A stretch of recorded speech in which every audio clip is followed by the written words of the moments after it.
మీకు చిన్న ఇన్సిడెంట్ చెప్తాను. ఈ మధ్య జరిగింది ఒక నెల కింద. నాకు ఒక పేరెంట్ ఖతార్ నుంచి ఫోన్ చేశాడు. ఇరాన్ వార్ స్టార్ట్ కాకముందు ఖతార్ నుంచి ఫోన్ చేశాడు. నేను సార్ మీ వీడియోలు చూస్తుంటే మా వైఫ్ చూపెట్టింది నాకు, చూస్తుంటే ఆయనే చార్టర్డ్ అకౌంటెంట్, అంటే చార్టర్డ్ అకౌంటెంట్కి సంబంధించిన ఫామ్ ఉంది ఖతార్లో. సో ఫోన్ చేసి అనుష్ఠాన వీడియో సార్ పాపలు ఒక పాపని చేంజ్ చేద్దాం అనుకుంటే ఉడికి అనొచ్చులే ఖతార్ నుంచి నేను జాయిన్ చేస్తానని చెప్పి నేను అనుకున్నాను. మళ్ళీ తర్వాత అతను మళ్ళీ ఫోన్ చేశాడు. ఫోన్ చేసి రేపు వస్తున్నాను సార్ నేను. సో మీరు అంటే నేను వెళ్ళాను, ఉన్నాను.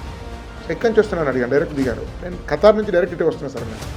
సో ఈయన పని మీద వచ్చి ఇదికి వచ్చాను. లేదు సార్ స్కూల్ కోసం వచ్చి చెప్పి వైఫ్ అండ్ హస్బెండ్ వచ్చి ఇక్కడ ఫ్లైట్ దిగి కార్ ట్యాక్సీ తీసుకొని వచ్చి అక్కడ అడ్మిషన్ చేర్చి ఇద్దరు పిల్లలకు, ఇద్దరు అమ్మాయిలు, ఒక ఆమె థర్డ్ క్లాస్ మేము ఇవ్వం, కానీ ఖతార్ నుంచి request third class 6th class join చేసి బహుశా ఎట్లా వచ్చారు కాబట్టి తిరుపతి అదే కార్లు వెళ్ళి రిటర్న్ అయ్యి మళ్ళీ ఖతార్ వెళ్ళిపోయారు. ఓన్లీ అడ్మిషన్ కోసం ఖతార్ నుంచి వచ్చారు. ఇంకా ప్రస్తుతం స్కూల్స్ ఏమవుతుంది, వాళ్ళు ఆరోగ్యాన్ని వస్తుంది, డ్రగ్ అడిక్షన్ అవుతుంది, లెగ్జరీస్ అవుతున్నారు, దేశానికి ధర్మానికి కనెక్ట్ లేకుండా పోతున్నారు. ఇండిక్ స్కూల్స్, ఇంటర్నేషనల్ స్కూల్స్, ఈ రెంటికి మధ్య వ్యత్యాసాన్ని ఫస్ట్ చెప్తారా? నమస్తే, welcome to nationalist hub. Already academic year మొదలవుతోంది. ఈ టైంలో చాలామంది కూడా ఇంటర్నేషనల్ స్కూల్స్ మోజులో ఈ మధ్యకాలంలో ఎక్కువ మంది తల్లిదండ్రులు చేరుతున్నటువంటి టైంలో ఇంటర్నేషనల్ స్కూల్స్, ఇండిక్ స్కూల్స్ అంటే భారతీయ విద్యా విధానము, భారతీయ విలువలతో కూడినటువంటి విద్యను అభ్యసించేటువంటి విద్యాలయాలు, విద్యను నేర్పించే విద్యాలయాలు, వీటికి సంబంధించిన చర్చ చాలా తక్కువగా జరుగుతోంది. ఇంటర్నేషనల్ స్కూల్స్ మోజులో పడి వెస్ట్రన్ థియరీస్ని లేకపోతే పాశ్చాత్య దేశాలకు సంబంధించినటువంటి అంశాలని ఒడిసి పట్టుకుంటూ భారతీయ కోణంలో సాగే విద్యా విధానానికి ఈరోజు తల్లిదండ్రులు దూరం అవుతున్నారా అనే అంశం కూడా చర్చలోకి వస్తున్నటువంటి టైంలో నిజంగా ఇండిక్ స్కూల్స్ పాత్ర ఏంటి? భారతీయ కోణంలో ఈ మధ్యకాలంలో ఇండిక్ స్కూల్స్ కూడా పెరుగుతూ ఉన్నాయి. ఇంటర్నేషనల్ స్కూల్స్కి సరిసమానంగా ఇండిక్ స్కూల్స్ చాలా అద్భుతమైనటువంటి విద్యార్థుల్ని తయారు చేస్తూ ఉన్నాయి. ఇట్లాంటి టైంలో ఈ రెండు అంశాల గురించి మనం మాట్లాడబోతున్నాము. ప్రస్తుతం మనతో ఉన్నారు ప్రముఖ విద్యావేత్త, కెరీర్ కౌన్సిలర్ అండ్ కొన్ని వేలాది మందికి ఈ మధ్యకాలంలో వేలాది మందికి కెరీర్కి సంబంధించినటువంటి గైడెన్స్ ఇవ్వడంలో ప్రముఖమైన వ్యక్తిగా పేరు గడించినటువంటి వ్యక్తి భాస్కర్ రెడ్డి గారు. నాకు మంచి మిత్రులు అండ్ జాతీయవాది, వారితో మాట్లాడబోతున్నాను. సార్ భాస్కర్ రెడ్డి గారు నమస్తే. సో మనం ఇంతకు ముందు కూడా ఇట్లాంటి డిస్కషన్స్ చేసాము ఒక్కోసారి, బట్ నాకు ఇప్పుడు ఇలా ఆల్రెడీ అకాడమిక్ ఇయర్ మొదలవుతున్నట్టు ఇప్పుడు ఈవెన్ నా పిల్లల్ని కూడా నేను ఒక స్కూల్లో జాయిన్ చేశాను, కానీ ఇంటర్నేషనల్ స్కూల్స్ అంటే ఈవెన్ నాకు కూడా ఒక రకమైన భయమే ఉంది. ఏ మాటకు ఆ మాట. ఈ మధ్యకాలంలో ఇంటర్నేషనల్ స్కూల్స్లో ఎట్లాంటి విధానాలు జరుగుతున్నాయో మనకు తెలుసు. అట్లా అని చెప్పి అన్ని స్కూల్స్ అలాగే ఉంటున్నాయని కూడా నేను చెప్పను. బట్ ఎస్, ఇండిక్ విద్యా విధానం అనేది కూడా ఈ మధ్యకాలంలో పెరుగుతుంది కదా. ఇండిక్ స్కూల్స్, ఇంటర్నేషనల్ స్కూల్స్, ఈ రెంటికి మధ్య వ్యత్యాసాన్ని ఫస్ట్ చెప్తారా? అసలు ఎందుకు ఇండిక్ స్కూల్స్ వైపు వెళ్ళాలి అనే దాని గురించి మనం మాట్లాడదాం. ఫస్ట్ రెండింటిని ఎట్లా అర్థం చేసుకోవాలి అంటే, ఫస్ట్ ఆఫ్ ఆల్ చాలామందికి ఇండిక్ స్కూల్ అంటే ఏంటో తెలియకపోవచ్చు. ఫస్ట్ నేను ఇండిక్ స్కూల్ అంటే ఎక్స్ప్లెయిన్ చేసిన తర్వాత ఇంటర్నేషనల్ స్కూల్స్కి వద్దాం. అంటే ఏదైనా స్కూల్లో ఇండిక్ అని పేరు ఉంటేనే ఇండిక్ స్కూల్ అని చెప్పనక్కర్లేదు. సో ఇండిక్ విలువలు అంటే భారతీయ విలువలు, సనాతన ధర్మం యొక్క ఒక మౌలిక అంశాలు ఆ స్కూల్ కరికులంలో కానీ స్కూల్ కల్చర్లో రిఫ్లెక్ట్ అయితే అవన్నీ కూడా ఇండిక్ స్కూల్ అని మనం భావించాల్సి ఉంటుంది. పేర్లో ఉండకపోవచ్చు. ఫర్ ఎగ్జాంపుల్ కొన్ని దశాబ్దాల నుంచి ఉన్నటువంటి సరస్వతి శిశు మందిర్స్, సరే కొన్ని పూర్తిగా అనుకున్నంత అప్డేట్ కాలేదు, దానిలో కొన్ని సమస్యలు ఓవరాల్గా అయితే అవి కూడా ఇండిక్ స్కూల్ కిందనే వస్తుంటాయి. భారతీయ విద్యాభవన్ స్కూల్స్ ఉన్నాయి. మనం జూబ్లీహిల్స్లో మనం ఉండే దాని దగ్గర కూడా జూబ్లీహిల్స్ స్కూల్స్ చాలామంది పెద్ద పెద్ద వాళ్ళు చదువుకున్నారు. సీనియర్ ఎన్టీఆర్, సీఎం ఎన్టీఆర్ వాళ్ళ ఫ్యామిలీస్, ఇప్పుడు ఉండే లోకేష్, వీళ్ళందరూ అక్కడే చదువుకున్నారు. జూనియర్ ఎన్టీఆర్ వీళ్ళందరూ కూడా భారతీయ విద్యాభవన్ స్కూల్లో చదువుకున్నారు. తర్వాత రిషి వ్యాలీ స్కూల్ అందరు తెలిసినటువంటిది. ఇంతకుముందు ఉన్నటువంటి ఢిల్లీ సీఎం కేజ్రీవాల్ అరెస్ట్ తర్వాత ఢిల్లీ ఆమె కూడా అక్కడ చదువుకుంది. ఉదాహరణకు ఉత్తమ్ కుమార్ రెడ్డి భార్య వాళ్ళ కూడా ఆమె కూడా అక్కడ చదువుకుంది. మోహన్ బాబు బిడ్డ మంచి ఎగ్జాంపుల్ నీలం సంజీవరెడ్డి మన ప్రెసిడెంట్, వీళ్ళందరూ కూడా రిషి వ్యాలీ చదువుకున్నారు. సో ఉదాహరణకు చిన్మయ స్కూల్స్ ఉన్నాయి మన దగ్గర, కుందన్ బాగ్ ఉంది హైదరాబాద్లో. చిన్మయ ఇంటర్నేషనల్ స్కూల్ అని చెప్పేసి మీకు కోయంబత్తూర్లో పెట్టారు చిన్మయ మిషన్ వాళ్ళు. సో రామకృష్ణ మిషన్ స్కూల్స్ ఉన్నాయి మన దగ్గర కూడా, డే స్కాలర్స్ ఉన్నాయి. కడపలో ఒక ఫ్రీ స్కూల్ ఉంది, రామకృష్ణ వైజాగ్ విజయవాడలో కూడా కొన్ని స్కూల్స్ ఉన్నాయి. సో దానిలో రెసిడెన్షియల్ స్కూల్స్ రామకృష్ణ మిషన్ మైసూర్లో ఉంది, దియోగర్ ఉంది జార్ఖండ్లో, నరేంద్రపుర కలకత్తాలో ఉంది. సో ఇవన్నీ ఇండిక్ స్కూల్స్ కిందకే వస్తాయి. ఇవి కాక అనేకమైన అమృత విద్యాలయం, ఈషా హోమ్ స్కూలు, పతంజలి రామ్దేవ్ బాబు పెట్టింది, హరిద్వార్ ఒక స్కూల్ పెట్టాడు. ఇవన్నీ కూడా ఇండిక్ స్కూల్స్ కిందకే వస్తాయి. అంటే ఏవైతే భారతీయ విలువలు దీనిలో అనేక రకాలు ఉన్నాయి మళ్ళీ దానిలో ఇండిక్ స్కూల్స్లో కూడా. సో వీటన్నిటిలో కూడా ఫస్ట్ భారతీయ సంస్కృతి అనేది ఈ కాలం నాటికి కూడా చాలా అవసరమైనటువంటి విశ్వసిస్తారు ఈ స్కూల్స్ అనేవి కూడా. అదే సమయంలో కొంత సాంప్రదాయానికి ఎక్కువ విలువ ఇచ్చి ఆధునికత సంతరించుకోలేదు, కొన్ని చాలా మోడర్న్ కూడా ఉన్నాయి. దీనిలో రకరకాల వెర్షన్స్ ఉన్నాయి. సో ఇవన్నిటిలో ఉండేటువంటి కామన్ ఎలిమెంట్ అంటే ఇండిక్ వాల్యూస్. సో ఇదేం కొత్త భావజాలం కాదు. స్వామి వివేకానంద అన్నాడు అంటే Vedantic values and western science ఈ రెండు కూడా మనం క్లబ్ చేయాలని చెప్పి స్వామి వివేకానంద అప్పుడే చెప్పాడు. కరెక్ట్. సో అట్లా ఇండిస్కుంటే ఛాందసం ఉండడమో లేకుంటే కేవలం సనాతన విలువను పట్టించుకొని గ్లోబల్ అవుట్లుక్ లేకుండా చూడడం కాదు. సో అవుట్లుక్లో ఇంటర్నేషనల్ విజ్డమ్ ఉండాలి, ఇంటర్నేషనల్ అవుట్లుక్ ఉండాలి, గ్లోబల్ అవుట్లుక్ ఉండాలి, కానీ కల్చర్ రూటెడ్నెస్ ఉండాలి. సో ఇట్లాంటి స్కూల్స్ అనేది చాలా అవసరము. అట్లా అనేక స్కూల్స్ ఉన్నాయి. హైదరాబాద్లో కూడా అనేక స్కూల్స్ ఉన్నాయి. స్వామినారాయణ ఉంది, నీలకంఠ ఉంది, ఇంకెన్నో ఉన్నాయి. నేను ప్రస్తావించే స్కూల్స్ కూడా సత్యసాయి స్కూల్స్ ఉన్నాయి. అట్లాంటి వాటిలో కాకపోతే వీటిలో చాలా మంచి స్కూల్స్ అడ్మిషన్ దొరకడం చాలా కష్టం, చాలా వరకు చాలా దూరంగా ఉన్నాయి, కొన్ని చాలా ఎక్స్పెన్సివ్. హైదరాబాద్లో ఉన్న కొన్ని ఇండియన్ స్కూల్స్ కూడా 5 లక్షలు 6 లక్షలు ఛార్జ్ చేసి ఉన్నాయి. సో ఆ నేపథ్యంలో ఒక మిడిల్ క్లాస్ వాళ్ళకి అఫోర్డబుల్ ఉండే విధంగా, ప్లస్ ఇప్పుడు ఉండేటువంటి ఎంట్రన్సెస్ ఐఐటియో నీటో మనం అవునన్నా కాదన్నా అవి అనివార్యం ఒక మిడిల్ క్లాస్ వాళ్ళకి. సో వీటిని అడ్రస్ చేస్తూనే, అంటే ఏవైతే ఎంట్రన్సెస్ ఉన్నాయో వాటిని నెగ్లెక్ట్ కూడా అడ్రస్ చేస్తూనే ఇటు హోలిస్టిక్ డెవలప్మెంట్ని కూడా చాలా పట్టించుకుంటూ కల్చరల్ రూటెడ్నెస్ ఈ 3 బ్యాలెన్స్ చేసేటువంటి స్కూల్స్ చాలా తక్కువనే నా అభిప్రాయం. సో అట్లాంటి స్కూల్ అనుష్ఠాన్ ఇండిక్ స్కూల్ అనేది సిద్దిపేటలో ఈ ఇయర్ నుంచి ప్రారంభమవుతుంది. చాలా వరకు ఏంటంటే అందరి ద్రాక్షలా ఉండకూడదు ఎడ్యుకేషన్. కనీసం ఒక మామూలు చిన్న ఉద్యోగికి ఒక సగటు వ్యక్తికి కూడా అందుబాటులో ఉండడం అనేది అవసరం. ఎందుకంటే చాలా కాస్ట్లీ చేసినట్టయితే మళ్ళీ అఫోర్డబిలిటీ ఉండదు. సో అట్లా ఇది ఒక అఫోర్డబిలిటీ తోటి ఇండిక్ వాల్యూస్ తోటి గ్లోబల్ అవుట్లుక్ తోటి అనేక స్కూల్స్ ఆ ఒరవడిలో సిద్దిపేట అనుష్ఠాన్ ఇండిక్ స్కూల్ కూడా స్టార్ట్ అయింది. ఆ విషయంగా వీక్షకులకు ఆ విషయాన్ని నేను తెలియజేస్తున్నాను. మీరు యాక్చువల్లీ సార్, నేను భాస్కర్ గారు మీతో నేను చాలా సంవత్సరాల నుంచి మాట్లాడుతున్నాను. మీతో నాకు చాలా మంచి పరిచయం ఉంది. మీరు ఈవెన్ అనేక ఫోరమ్స్లో మనం కలిసాము. ఈవెన్ నేషనల్ స్టబ్లో కూడా ఒక మీరు దిక్సూచి షోస్ కూడా మీరు చేశారు. ఇందులో మీరు ఇప్పుడు ఇందాక ఒక పాయింట్ రైజ్ చేశారు. అంటే ఏంటంటే మనము అలా అని చెప్పి ఏదో ఫండమెంటల్గా ఇలాగే ఉండాలి, ఓన్లీ భారతీయ విద్యా విధానమే ఉండాలి అని మడిగట్టుకుని ఒక దగ్గరే కూర్చున్నా కూడా ఇంటర్నేషనల్ ఎక్స్పోజర్ లేకపోయినా, గ్లోబలైజేషన్, ఈ కాంపిటేటివ్ వరల్డ్ తెలియకపోయినా కష్టమే. సో ఇప్పుడు అయితే ఇటు ఉండకూడదు, పూర్తిగా అటువైపు వెళ్ళకూడదు, మధ్యస్థంగా ఉండడం అనే మాట మీరే ప్రస్తావించారు కాబట్టి కెన్ యూ ప్లీజ్ ఎలాబరేట్ ఏంటి అసలు? అదే సార్, ఇప్పుడు ఇంతకుముందు మీరు అన్నప్పుడు ఇండిక్ స్కూల్ గురించి చెప్పాను. సో ఇండిక్ స్కూల్లో రకరకాల వెర్షన్స్ ఉన్నాయి. సో దానిలో ఇండిక్ స్కూల్ యొక్క వెర్షన్ ఏంటంటే ఇంటర్నేషనల్ అవుట్లుక్ ఉండి, ఇంటర్నేషనల్ స్టాండర్డ్స్ ఉండి, ఇంటర్నేషనల్ కాంపిటెన్స్ డెవలప్ చేసుకునే ఇండిక్ వాల్యూస్ ఉన్న స్కూల్ అని చెప్పేది. అది నీడ్ ఆఫ్ ద వర్. ఇంతకుముందు ఇంటర్నేషనల్ స్కూల్స్ మీద కొంత క్లారిటీ ఇవ్వలేదేమో మీరు అడిగిన ఫస్ట్ క్వశ్చన్కు.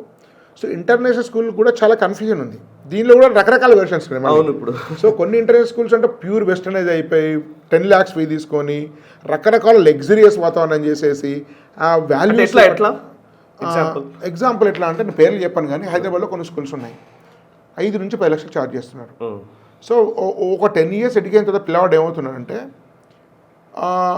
అంటే ఒక highly luxurious kind of things, వాళ్ళ అలవాట్లు కానీ, వాళ్ళ డ్రెస్సెస్ కానీ, బస్సెస్ కానీ, పీర్ గ్రూప్ కానీ, వీకెండ్ ఉండే పార్టీస్ కానీ, ఇంకా నేను చెప్పకూడదు కావచ్చు కానీ కొన్ని లగ్జరీ స్కూల్స్ డబ్బు ఎక్కడ ఉంటుందో అక్కడ రకరకాల చెడు వాటిలో వస్తుంటాయి. ఈవెన్ డ్రగ్స్ అడిక్ట్ అయ్యేటువంటి స్కూల్స్ కూడా హైదరాబాద్లో ఉన్నాయి. అన్నీ ఉన్నాయని చెప్పడం లేదు, కొన్ని అయితే ఉన్నాయి. ఎందుకంటే సో ఒక simple living and high thinking అనేది మన ఇండియన్ వాల్యూస్ యాక్చువల్. అవి లేకుండా చిన్న పిల్లలకు చాలా లగ్జరీస్ ఒక ₹1,00,000 ఖర్చు పెట్టడం ఉంటే అది ఒక చిటికలో ఉండే మ్యాటర్ లాగా పిల్లలు అవుతున్నారు. అది డబ్బులు ఉంది లేదనేటువంటి పాయింట్ కాదు ఇక్కడ. అంటే మన లైఫ్ స్టైల్ ఎట్లా మార్చుకుంటుందా అనేది పాయింట్. మనకు రెగ్యులర్ నాగార్జున చెప్తూనే ఉన్నాడు. అక్కడే నాగేశ్వరరావు ఉన్నప్పుడు నాగార్జున హైదరాబాద్ స్కూల్ రోజు బస్సులో వెళ్ళేవాట. నాగేశ్వరరావు పెద్ద సినిమా స్టార్స్ ఉన్నప్పుడు కూడా నాగార్జున బస్సులో వెళ్ళేవాట.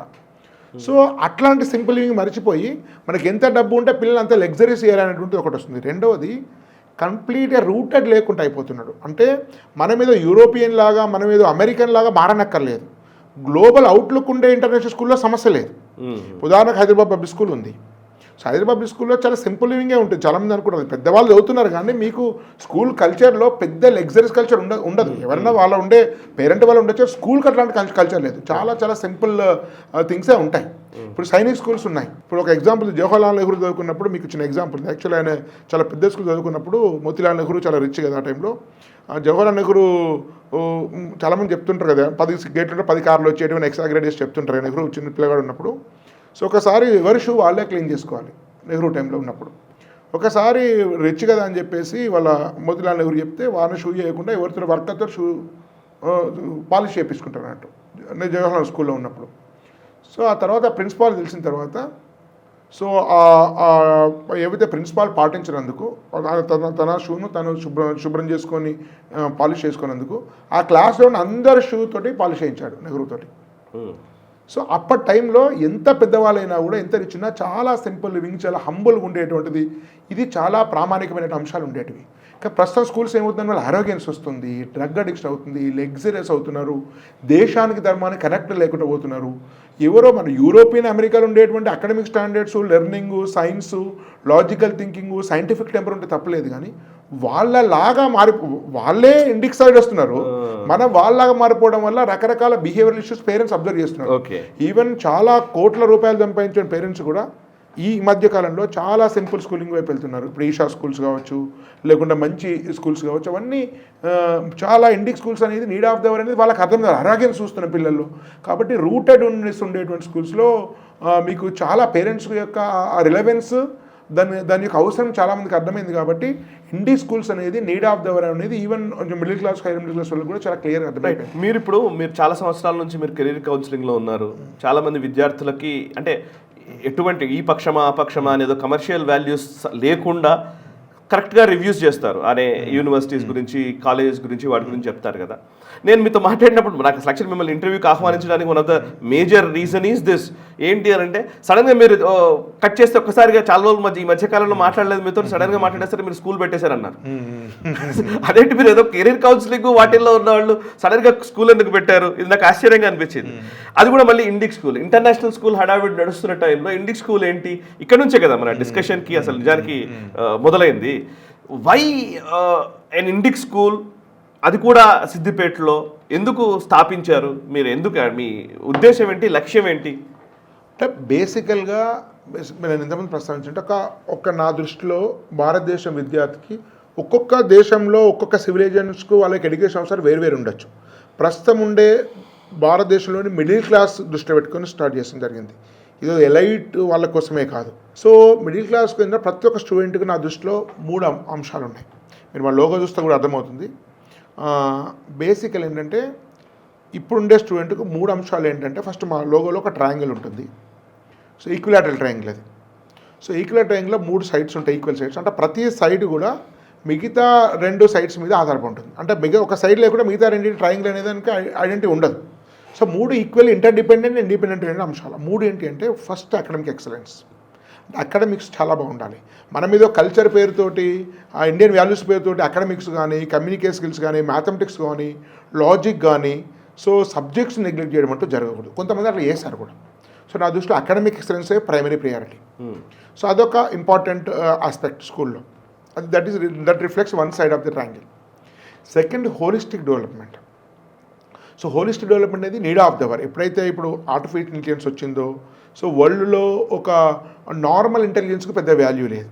సో అప్పుడు ఒక లీడర్షిప్కు, ఒక కమ్యూనికేషన్కు, ఒక క్రైసిస్ మేనేజ్మెంట్కు, ఒక ప్రాబ్లమ్ సాల్వింగ్కు, ఒక ఇన్నోవేషన్కు, ఒక క్రియేటివిటీకి, సో ఒక లాజిక్, ఒక రేషనాలిటీకి చాలా విలువ ఉంది.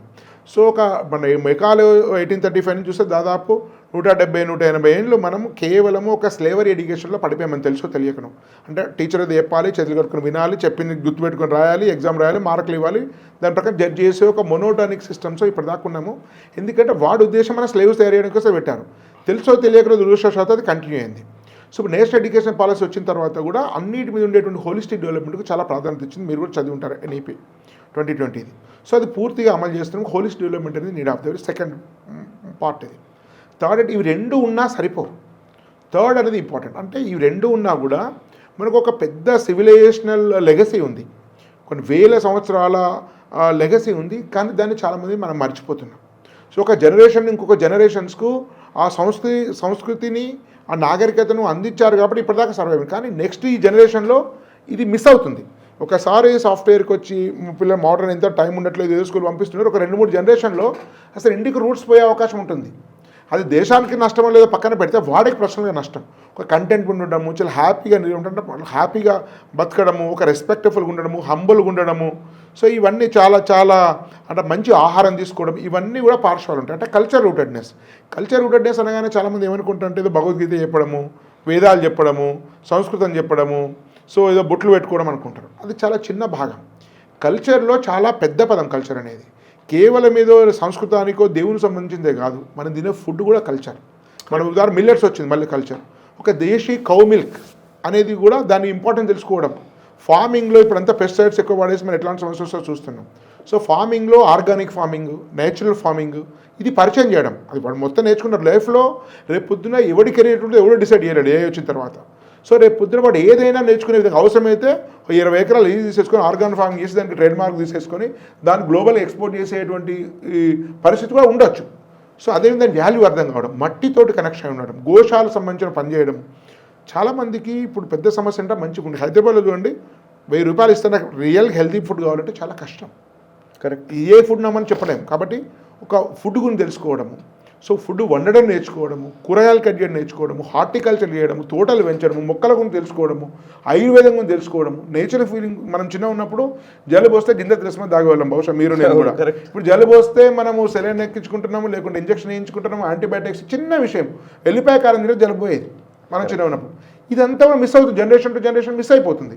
సో ఇవన్నీ కూడా అందించడం. కేవలం కల్చర్ అంటే అదేదో దేవునికి సంబంధించిన అంశం కాదు, అదొక భాగం మాత్రమే.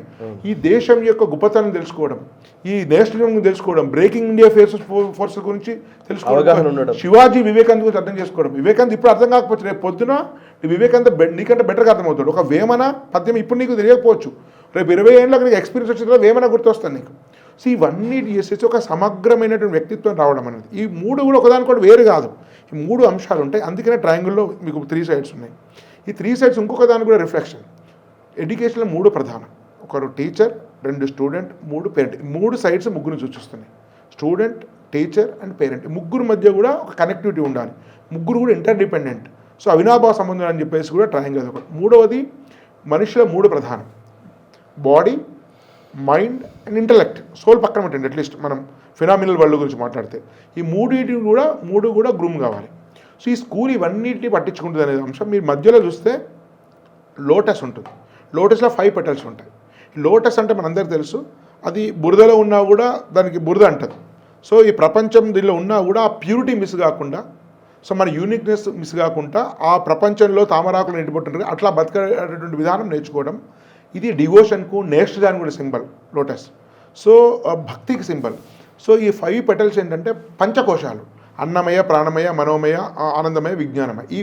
అంటే ఈ స్కూలింగ్ ఉండేటువంటి ఈ పార్శ్వాల ద్వారా ఈ పంచకోశాలు వికసిస్తాయి అనేది ఓవరాల్ థీమ్. ఈ ఎంబ్లమ్ని అర్థం చేసుకుంటే, లోగోని అర్థం చేసుకుంటే చాలా వరకు స్కూల్ యొక్క లోతైన లక్ష్యాలు ఏంటి, ఈ ఇండిక్ స్కూల్ అంటే ఏంటి అనే విషయం కూడా లోతుగా అర్థమవుతుంది. సూపర్ చాలా అద్భుతంగా చెప్పారు సార్. యాక్చువల్లీ స్కూల్ అంటే ఇలా ఉండాలన్నట్టుగా చెప్పారు నిజానికి. సరే, ఇప్పుడున్న పరిస్థితుల్లో ఇప్పుడు చాలామంది వేరే విదేశాల నుంచి కూడా, ఇప్పుడు అమెరికా నుంచి చాలామంది నాకు తెలిసి నాతో మాట్లాడుతున్న వాళ్ళే ఈ మధ్యకాలంలో కొంతమందితో మాట్లాడుతూ ఉంటేనే ఎన్ఆర్ఐస్ కొంతమంది మనం ఫాలో అవుతున్న వాళ్ళే చెప్తున్నారు, మేము ఫాస్ట్గా ఇండియాకి రాబోతున్నామండి అని. సో అమెరికా నుంచి ఇండియాకి వస్తున్న పేరెంట్స్ చాలామంది ఉన్నారు, పిల్లల్ని తీసుకుని వస్తున్నారు. ఇక్కడ మంచి మంచి స్కూల్ కూడా ఉన్నాయి, గ్లోబల్ స్టాండర్డ్స్కి తగ్గట్టుగా ఉన్నటువంటి స్కూల్స్ కూడా ఉన్నాయి. ఇట్లాంటి టైంలో మీరు తల్లిదండ్రులకి, అంటే middle class, upper middle class, lower middle class ఎవరైనా సరే పిల్లలని స్కూల్లో జాయిన్ చేయాలనుకునేటువంటి తల్లిదండ్రులకి ఏం చెబుతారు? ఎట్లాంటి స్కూల్స్ గురించి మీరు, అంటే ఏ అంశాలని ప్రాతిపదిక తీసుకొని స్కూల్లో జాయిన్ చేయాలనేది మీరు చెప్తారు? బయట నుంచి వచ్చిన వాళ్ళు కావచ్చు, ఇక్కడ ఎక్స్ప్లోర్ చేయాలనుకునే వాళ్ళకి కావచ్చు. సో మీరు ఫ్రీ అడ్వైజ్ యాక్చువల్లీ డాష్లెస్ ద ప్రేక్షకులకి. సో మీరు అన్నారు కదా, ఇప్పుడు అమెరికా నుంచి వచ్చిన వాళ్ళు చాలామంది ఇండియాకి వస్తారు, అది వాస్తవం విషయం. మీకు చిన్న ఇన్సిడెంట్ చెప్తాను. ఈ మధ్య జరిగింది, ఒక నెల కింద. నాకు ఒక పేరెంట్ ఖతార్ నుంచి ఫోన్ చేశాడు, ఇరాన్ వార్ స్టార్ట్ కాకముందు. ఖతార్ నుంచి ఫోన్ చేశాడు. నేను సార్ మీ వీడియోలు చూస్తుంటే, మా వైఫ్ చూపెట్టింది నాకు, చూస్తుంటే ఆయన చార్టర్డ్ అకౌంటెంట్, అంటే చార్టర్డ్ అకౌంటెంట్కి సంబంధించిన ఫామ్ ఉంది ఖతార్లో. సో ఫోన్ చేసి అనుష్ఠాన వీడియో సార్, పాపలు ఒక పాపని జాయిన్ చేద్దాం అనుకుంటే ఊరికే అనొచ్చులే, ఖతార్ నుంచి జాయిన్ చేస్తానని చెప్పి నేను అనుకున్నాను. మళ్ళీ తర్వాత అతను మళ్ళీ ఫోన్ చేశాడు.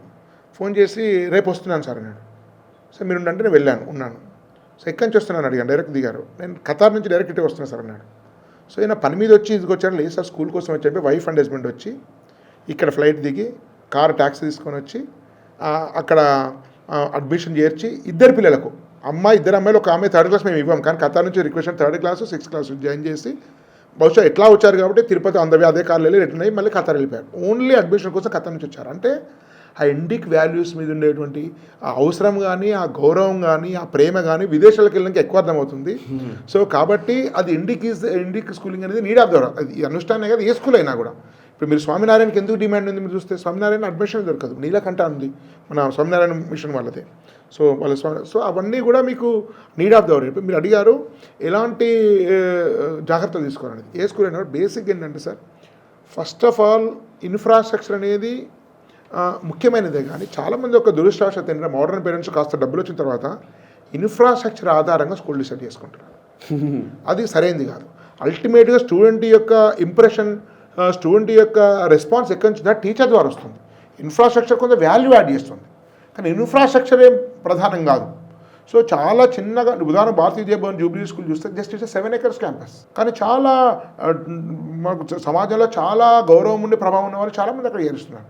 సో కాబట్టి స్కూల్ ఇన్ఫ్రాస్ట్రక్చర్ అనేది అవసరం, కానీ అది ప్రధానం కాదు. ప్రధానంగా నా దృష్టిలో కరిక్యులం అంటే పెడగాగి, అంటే ఒక టీచర్ స్టూడెంట్ ఎట్లా ట్రీట్ చేస్తున్నాడు, ఎలాంటి విలువలు నేర్పుతున్నాడు, సో ఎంత స్వేచ్ఛ ఇస్తున్నాడు, సొంత ఒక ఇండిపెండెంట్ థింకింగ్కు ఎంత ప్రాధాన్యత ఇస్తున్నాడు, సో ఏమైనా కంపేర్ చేస్తున్నాడా, స్టూడెంట్ అయినా ఇన్ఫీరియారిటీ సుపీరియారిటీ కాంప్లెక్స్ తెచ్చుకుంటున్నాడా. సో ఈ ఈ ఈ ట్రీట్మెంట్ అంటే స్కూలింగ్లో ఇచ్చేటువంటి పెడగాగి అనేది చాలా చాలా ఇంపార్టెంట్. టీచర్ స్టూడెంట్ రిలేషన్ అనేది నా దృష్టిలో soul of the school. Infrastructure అనేది సెకండరీ ఇష్యూ. సో దీంతో పాటు ఏంటంటే మనకు కరికులం కూడా, కరికులమ్స్ ఎన్నో రకాల కరికులమ్స్ ఉన్నాయి. సిబిఎస్ఈ కూడా కరికులం ఏదో ఉన్నా ఎవరి కరికులం కూడా వాళ్ళు వాడుతున్నారు. బేసిక్గా ఇన్ఫర్మేషన్ యుగం అయిపోయింది ప్రస్తుతం. వచ్చిన తర్వాత ఇన్ఫర్మేషన్ యుగం లేదు. ఇన్ఫర్మేషన్ ఏదంటే అది మనకు దొరుకుతుంది అక్కడ. కాబట్టి ఇంతకాలం 170-180 ఏళ్ళు మనం ఎట్లా బతికామంటే, ఫస్ట్ మేకాలు వచ్చిన తర్వాత క్లరికల్ ఎడ్యుకేషన్కు ప్రాధాన్యత. ఎందుకంటే వాడు కావాల్సింది క్లర్క్లే కాబట్టి చెప్పింది అప్ప చెప్పుకోవాలి, చేతులు కట్టుకుని నిల్చోవాలి. సో అట్లాంటి ఎడ్యుకేషన్కి వచ్చింది క్లర్క్లను తయారు చేసి గుమస్తాన్ని తయారు చేస్తుంటే విధానం. మీకు అదే 100-120 ఏళ్ళు 150 ఏళ్ళు తయారైంది. ఒకసారి సాఫ్ట్వేర్ వచ్చిన తర్వాత కాస్త లాజిక్, కాస్త ఇంటెలిజెన్స్కు విలువ వచ్చింది. గత 30 ఏళ్ళ నుంచి కొంత మ్యాథమెటికల్ సైన్సెస్ విలువ పెరిగింది, కానీ ఆ ఎరా కూడా అయిపోయింది ఇప్పుడు. సో కాబట్టి ఇప్పుడు ఏ యుగంలోకి వచ్చినామంటే ఒక క్రియేటివ్, ఒక ప్రాబ్లమ్ సాల్వింగ్, అంటే సమాజాన్ని అర్థం చేసుకుంటే కదా మనకు ఒక కంపెనీ పెట్టేది. ఇప్పుడు ఈ మధ్య చూస్తే మరి ప్రతి కంపెనీ, ఓలా కానివ్వండి, ఊబర్ కానివ్వండి, అమెజాన్ కానివ్వండి, స్విగ్గీ కానివ్వండి, ఈ మధ్య వచ్చినటువంటి బ్లింకిట్ కానీ, ఎనీ కంపెనీ, బ్లాబ్లా అని ఈ మధ్య వచ్చింది తెలుసు. ఇవన్నీ కూడా సమాజంలో ఉండేటువంటి ఒక సమస్యకు పరిష్కారాలకు వచ్చినాయి. నీకు సమాజం అర్థం కావాలి, సమాజం సమస్యలు అర్థం కావాలి, సమస్యలను పరిష్కారాన్ని మీరు అనుకోగలగాలి, పరిష్కారం ఆర్గనైజేషన్ క్రియేట్ చేయాలి, ఆర్గనైజేషన్ నిలబెట్టాలి, కాంపిటీషన్ ఎదుర్కోవాలి. సో దీన్ని సస్టైన్ చేయాలి. ఇదంతా కూడా ఈ ఎరాకు వచ్చేస్తాం. ఇప్పుడు జాబ్ తెచ్చుకునే జాబ్ సీకర్స్ ఎరా నుంచి జాబ్ క్రియేటర్స్ ఎరాకు వచ్చాం. Now it is the era of thinkers, makers and leaders. ఏదో ఎంప్లాయీస్ ఎరా కాదు. కాబట్టి వచ్చిన తర్వాత జరిగే ప్రపంచానికి ఇప్పుడున్న 99% స్కూల్స్ పనిచేయవు. ఇవన్నీ కూడా ఇప్పటికి కూడా మేఘాలయ వాళ్ళ దానిలో పరకాయ ప్రవేశం చేసి ఉన్నారు ఇప్పటికి కూడా అందరి మస్తిష్కాల్లో. కాబట్టి న్యూ ఏజ్ అంటే నేషనల్ ఎడ్యుకేషన్ పాలసీని మీరు సరిగ్గా అమలు చేసి తర్వాత ప్రపంచాన్ని ఎనేబుల్ చేసేటువంటి స్కూల్స్ చాలా ఉన్నాయి. అట్లాంటి వాటిలో డెఫినెట్గా అనుష్ఠాన్ ఇండియన్ స్కూల్ అనేది డెఫినెట్గా ముందు వరుస ఉంటుందని చెప్పి నేను భావిస్తాను. Right sir. Thank you very much Bhaskar Reddy garu, and all the very best. విద్య అన్నిటికంటే ముఖ్యం ఏంటంటే జ్ఞాన ప్రసాదం అనేది చాలా ముఖ్యమైనది నా దృష్టిలో. సో మళ్ళీ ఆ జ్ఞానాన్ని అందించేటువంటి విద్యాలయాల మనుగడ చాలా కీలకం. ఈ సమాజం పెరగాలన్నా, సమాజం అభివృద్ధి చెందాలన్నా అందులోకి మీరు కూడా ఎంటర్ అయ్యారు. సో అనుష్ఠాన్ విద్యా సంస్థల ద్వారా, అనుష్ఠాన్ ఇండిక్ స్కూల్ ద్వారా. So all the very best అండి, ఆల్ ది వెరీ బెస్ట్. నమస్కారం. Thank you. సో చూసారు కదా, ఇది భాస్కర్ రెడ్డి గారితో ప్రత్యేక చర్చ. యాక్చువల్లీ ఇప్పుడున్న పరిస్థితుల్లో విద్యార్థులకి కన్ఫ్యూజన్స్ లేవు, తల్లిదండ్రులకి ఎక్కువ కన్ఫ్యూజన్స్ ఉన్నాయి. తల్లిదండ్రులకు కన్ఫ్యూజన్స్ ఎందుకు ఉన్నాయి అని అంటే కనుక, ఆ పిల్లల భవిష్యత్తు పట్ల వాళ్ళకున్నటువంటి ఒక రకమైనటువంటి శ్రద్ధ వల్ల, ఒక రకమైనటువంటి భయాందోళనల వల్ల వస్తున్నటువంటి సమస్యలే కానీ, ఆ కన్ఫ్యూజనే కానీ, దానికి చక్కని పరిష్కారాలు కూడా భాస్కర్ రెడ్డి గారు లాంటి వాళ్ళ టాక్స్ వల్ల మనకు వస్తుంది. సో అందుకే చూజ్ ఎ రైట్ మెంటర్ అంటారు. అట్లాంటి మెంటర్స్ ఆల్రెడీ సమాజంలో ఉన్నారు. మెంటర్స్ని చూస్ చేసుకోవడం కూడా చాలా అవసరం కాబట్టి, సో ఇప్పుడు ఈవెన్ భాస్కర్ రెడ్డి గారు SBR టాక్స్ ద్వారా ఆయన వారి ఛానల్లో అనేక విషయాలు పంచుకుంటూ ఉంటారు ఎడ్యుకేషన్కి సంబంధించి. ఈవెన్ నేషనలిస్ట్ హబ్లో కూడా అడపదడప ఖచ్చితంగా ఇప్పటి నుంచి రెగ్యులర్గా పార్టిసిపేట్ చేయాలని నేను కూడా కోరుతూ ఉన్నాను. అండ్ ఈ వీడియోని ఎక్కువ మందికి షేర్ చేసే ప్రయత్నం చేయండి. నచ్చితే లైక్ చేయండి. మనసా వాచా కర్మణ, దేశహితం కోసం నేషనలిస్ట్ హబ్. ఈ వీడియో మీకు నచ్చినట్టయితే లైక్ చేయండి, 10 మందికి షేర్ చేయండి. అలాగే కామెంట్ల రూపంలో మీ అభిప్రాయాలను మాతో పంచుకోండి. Nationalist hub group of channels ను సబ్స్క్రైబ్ చేసుకుని తెలుగునాట జాతీయవాద జర్నలిజాన్ని ప్రోత్సహించండి. ఈ వీడియో కింద ఉన్న బెల్ ఐకాన్ పై క్లిక్ చేయడం మర్చిపోవద్దు.